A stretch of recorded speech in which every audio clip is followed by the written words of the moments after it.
बिस्मिल्लाहिर्रहमानिर्रहीम, अस्सलाम वालेकुम। आज सुप्रीम कोर्ट में इलेक्शन ना करवाने के हवाले से तौहीन अदालत के मामले में उस वक्त माहौल बिल्कुल बदल गया, अचानक बदल गया जब सेक्रेटरी दिफा को रोस्ट्रम पर बुलाया गया और तब जो रिमार्क सामने आए या जो सवाल जवाब का सिलसिला हुआ उसने सबको हिला कर रख दिया। और फिर सुप्रीम कोर्ट के अंदर, सुप्रीम कोर्ट के बाहर, मीडिया में हर तरफ इन रिमार्क्स का, इन हवालों का चर्चा रहा।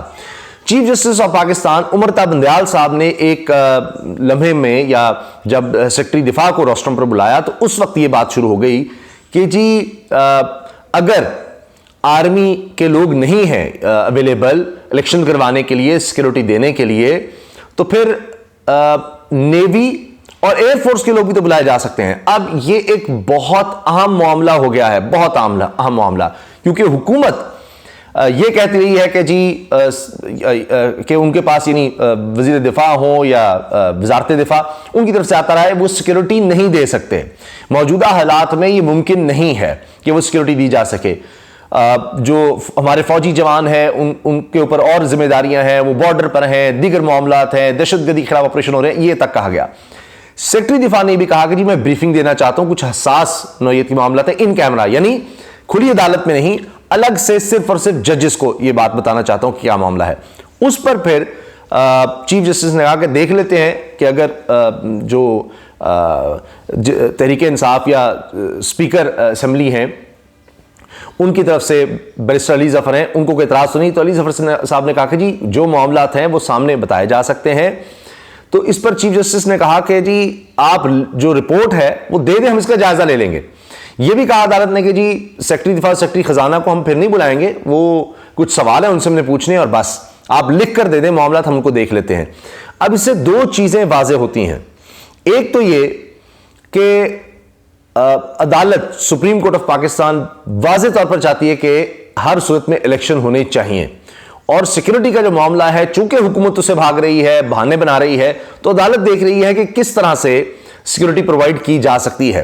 क्योंकि इससे पहले भी अदालत की तरफ से, सुप्रीम कोर्ट की तरफ से कहा जा चुका है कि अगर खजाने में कहा जाता है, सेक्रेटरी खजाना कहते हैं या वजारत खजाना कहती है हमारे पास 20 अरब रुपया नहीं है तो इसको भी हम देखेंगे, और सिक्योरिटी का कहा जाता है जी हम सिक्योरिटी नहीं दे सकते तो उसको भी देखेंगे। तो ये चीजें अगर हो जाएं, इलेक्शन कमीशन से पूछा गया तो फिर आप इलेक्शन करवा देंगे, उन्होंने कहा जी बिल्कुल हम तैयार हैं।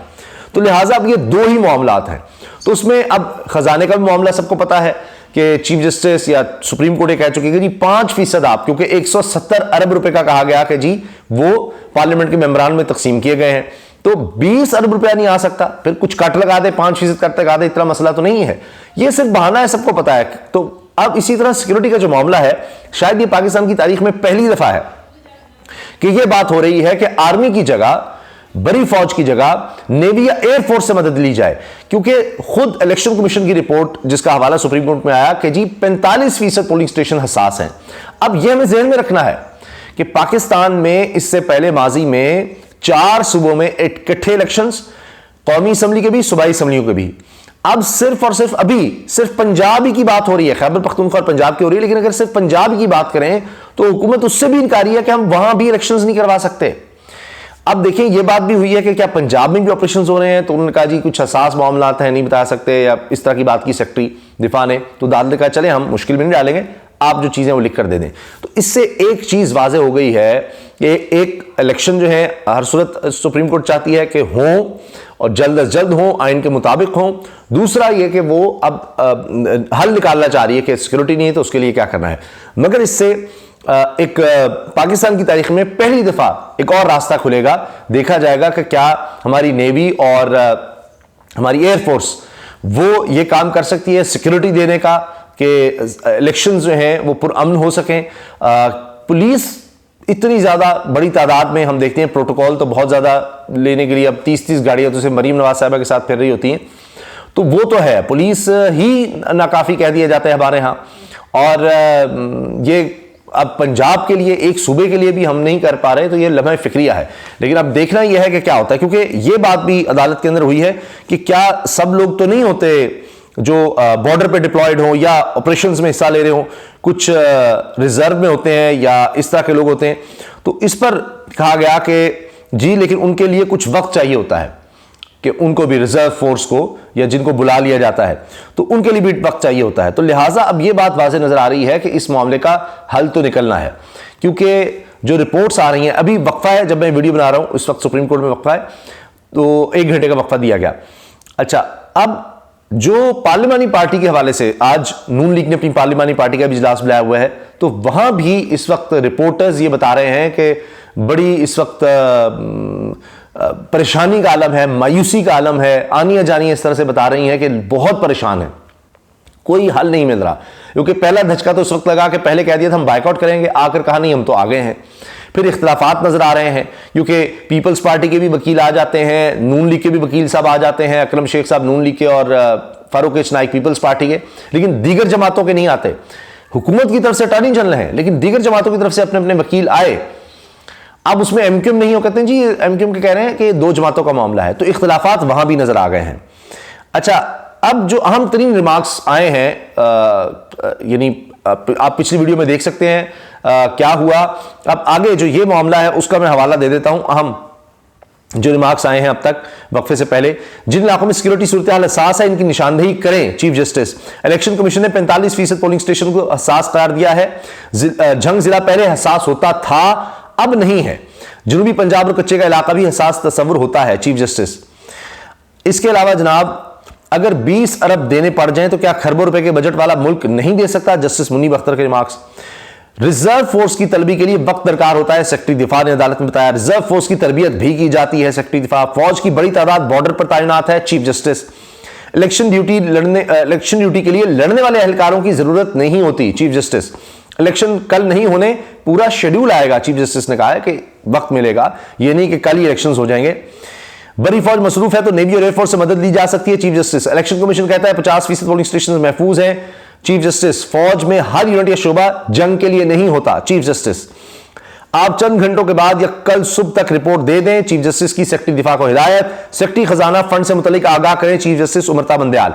अब देखें, पोलियो मुहिम हो, दीगर मामलात हो, तो उसमें हमें आगे आगे आर्मी या बड़ी फौज नजर आती है, लेकिन हमने सैलाब की सूरत हाल देखी है, दीगर मामलात देखे हैं, तो उसमें हमने देखा है कि एयरफोर्स और हमारी जो बहरिया है, तो उनके भी हम देखते हैं, नेवी के भी जो एहलकार हैं वो भी नजर आते हैं। तो हो सकता है कि पाकिस्तान की तारीख में पहली दफा हो रहा हो, लेकिन हुकूमत के लिए यकीनन ये एक टेस्ट केस बन जाएगा कि उसने किस तरह से इनकार किया, और आगे पता लगेगा कि सैलाब में, दीगर सूरत हाल में जब ये लोग मसरूफ होते हैं तो आज हुकूमत क्यों देने से इनकार कर रही थी, क्या मसाइल थे, और फिर क्यों एयरफोर्स या नेवी से मदद लेने की जरूरत पड़ी। फिर आइंदा ये भी प्रेसिडेंट सेट हो जाएगा कि उन लोगों से भी मदद ली जा सकती है। अब देखना यह है कि उनके हवाले से फिर क्या बात सामने आती है। अच्छा जी, सेक्रेटरी दिफा साहब, हमें सरबमोर फाइलें दे दें, हम जायजा लेकर वापस कर देंगे, आपको आइंदा समात पर आने की जरूरत नहीं। कुछ सवालात हमारे जहन में आए तो खुली अदालत में पूछ लेंगे, चीफ जस्टिस उमरता बंदयाल। ये वाज़ेह है बात कि इसका मतलब है कि ज्यादा देर नहीं लगानी, ज्यादा अरसा मामले को हैंड नहीं कि जी अब ब्रीफिंग आ रही है, अब इन कैमरा है, अब ये है, और पता नहीं क्या कर। उनका जी जो है लिख कर दे दें आप। सिक्योरिटी एहलकार सिर्फ 1 दिन के लिए दस्तयाब हो सकते हैं, वकील अली जफर ने कहा। सिक्योरिटी का इशू रहेगा, आईनी जरूरत 90 दिन की है, वकील अली जफर। सिक्योरिटी एहलकार कौन देगा, चीफ जस्टिस। सवाल यह है कि 8 अक्टूबर को कैसे सब ठीक हो जाएगा, चीफ जस्टिस। अब अली जफर साहब का यह कहना है कि 90 दिन का फिर क्या होगा अगर सिक्योरिटी इशू है। वो चीफ जस्टिस पहले भी कह चुके हैं कि 1990 से है, 33 साल से एक इशू चल रहा है, तो फिर तो कभी भी इलेक्शन नहीं हो सकेंगे। 33 साल से था, इलेक्शन भी होते रहे। फिलहाल पंजाब का बताएं, क्योंकि केपी के में भी अभी तारीख ही नहीं आई। चीफ जस्टिस, क्या पंजाब में सिक्योरिटी हालात संगीन है? पंजाब में सिक्योरिटी हालात संगीन है, सेक्रेटरी दिफा ने कहा। जब चीफ जस्टिस ने पूछा नहीं पंजाब में भी संगीन है, खुली अदालत में तफसीलात नहीं बता सकता, सेक्रेटरी दिफा ने कहा। नहीं चाहते मालूमात दुश्मन तक जाए, सेक्रेटरी दिफा। फिर अली जफर को भी रोस्टर में बुलाया गया। इन चैम्बर समात पर आपका क्या मौक़िफ़ है, चीफ जस्टिस ने अली जफर से पूछा। इलेक्शन कमीशन कहता है कि एहलकार दे दें तो इंतखाबात करवा सकते हैं, अली जफर ने कहा। अच्छा, अब इससे नजर आ रहा है कि मामलात उतने नहीं लटकने जितनी हुकूमत की कोशिश थी, और हुकूमत चाह रही थी कि मामले को लटकाया जाए और बस इलेक्शन की तो बात ही ना करें, आप बेंच पर ही रहें। तो उनको भी सुन लिया। कम से कम 90 मिनट तो सिर्फ अटॉर्नी जनरल ले गए हैं। अटॉर्नी जनरल ने 90 मिनट लगा दिए। 90 मिनट मैं तो समझता हूँ ज़ाया किए हैं कि जी ये बेंच हो, ये बेंच ना सुने, वो फलाना बेंच हो, फलाना बंदा हो, ऐसे ना हो, 4-3 का वही घिसी पिटी बात, वो उससे बाहर वो निकल ही नहीं रहे। अली जफर ने भी कहा कि रिटायर्ड एहलकार भी सिक्योरिटी दे सकते हैं। तो रिटायर्ड एहलकारों को हम रिजर्व फोर्स कहते हैं, इनको बुलाने का भी एक तरीका कार है सेक्रेटरी दिफा। यहां से बात शुरू हुई थी कि रिटायर्ड एहलकार जो हैं उनको भी बुलाया जा सकता है। तो उन्होंने कहा जी उनको ट्रेनिंग देनी पड़ती है, अब कितनी दिन ट्रेनिंग में लगते हैं, तो इसी पर शायद चीफ जस्टिस ने कहा कि हम कोई कल ही शेड्यूल नहीं आ जाएगा, यानी कल ही इलेक्शन नहीं होने, आपको यानी वक्त मिलता है, शेड्यूल आता है उसमें दिन होते हैं, तो इतने वक्त में आप ट्रेनिंग तो दे सकते हैं।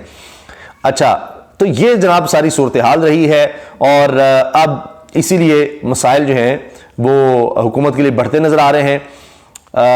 जब आप इससे पहले जो समात में बातें हुई वो आपने देख लिया कि एक तो सिक्योरिटी के सख्त इंतजाम थे, हम पिछली वीडियो में उसका जिक्र कर चुके हैं। अच्छा, एक और चीज, आप चीजों को खुद से पॉलिश करके पेश कर रहे हैं, चीफ जस्टिस का अटॉर्नी जनरल से मुकालमा, ये एक दिलचस्प मुकालमा था, तो मैंने कहा ये भी आपके साथ शेयर कर लिया जाए। ये भी बहस होती रही कि जी वो जो काजी फाइज ईसा साहब ने जो कहा है वो क्या था, उनका जो फैसला है कि जी चीफ जस्टिस जो है सो मोटो नहीं ले सकते, वो रुक जाएं जब तक आइन में तो तरमीम नहीं अभी हो सकती, जो कानून बना रही है हुकूमत वो पहले कानून बना ले, उसके बाद इसको देख लें। इस पर बड़ी बहस। चीफ जस्टिस ने कहा जी वो एक सजेशन की सूरत में है, ना ही हमने उस हुक्म के खिलाफ कोई बात की है, खिलाफ से मुराद ये कि जी हमने उसको खत्म नहीं किया, सिर्फ सर्कुलर जारी किया है इंतजामी अमूर के लिए कि उस फैसले के असरात नहीं होंगे सुप्रीम कोर्ट के मामलात पर, यह बात है। हमने उसको कोई कानून खत्म नहीं किया। काजी फाइज साहब ने बड़े अच्छे तरीके से फैसला लिखवाया है, लेकिन उसमें एक सजेशन है कि ये रोक लेना चाहिए, 184(3) सुओ मोटो की पावर्स को रोक लेना चाहिए जब तक के मामलात पार्लियामेंट में है या वहां से कानून साजी नहीं हो जाती। वो यही कि सुओ मोटो की पावर्स ले ली जाए चीफ जस्टिस से, जब तक वो नहीं हो जाता तब तक मामला रोक दिया जाए। तो फिर इस पर भी रिमार्क्स आए कि जी पहले से मौजूद हैं जो कवानीन हैं, तो क्या अब उनके मुताबिक चलाए ना जाए, हम हर चीज रोक दें। और ये भी कि जी मुतफरिक दरखास्तें भी हुक्मनामे में शामिल होती हैं। आप हम अभी तक हमें इस नुक्ते पर कायल नहीं कर सके। चीफ जस्टिस ने कहा कि जी फुट नोट में ये लिखा हुआ है, 2 जजेस की आरा लिखी हुई है, उनका वो राय है, राय और चीज है। तो इस तरह तो रिकॉर्ड में बहुत सी चीजें आ जाती हैं, उनकी राय भी हिस्सा है, दीगर चीजें भी हैं। तो इसका मतलब ये नहीं है कि वो फैसला हो गया और उस पर ही अमल करना है, वही बाइंडिंग है। अच्छा, ये बात सर्कुलर वाली जो है, इसमें चीफ जस्टिस के बगैर कोई जज आज खुद नोटिस नहीं ले सकता। चीफ जस्टिस सुमता बंदयाल, काजी फाइसा का फैसला कैसे सर्कुलर से खत्म हो सकता है? अटॉर्नी जनरल ने कहा सर्कुलर में आज खुद नोटिस के इंतजामी अहकाम को मौखर किया गया है, सर्कुलर में किसी अदालती फैसले को मुस्तरद नहीं किया गया। वही बात जो मैंने आपसे अर्ज की। और फिर इसके साथ साथ क्या किसी ने कहा कि बेंच 7 रुकनी है? जस्टिस मुनीब अख्तर का इस्तफसार कि जब समात होती रही, चलती रही, तो फिर उस वक्त 2 जज अगर नहीं थे तो उस वक्त नहीं एतराज उठाया गया कि जी वो 2 जज कहाँ हैं, ये बात उस वक्त तो नहीं की गई। तो अब ये किस तरह से की जा रही है? तो जनाब ये समात का अहवाल है, जो मेन पॉइंट्स हैं।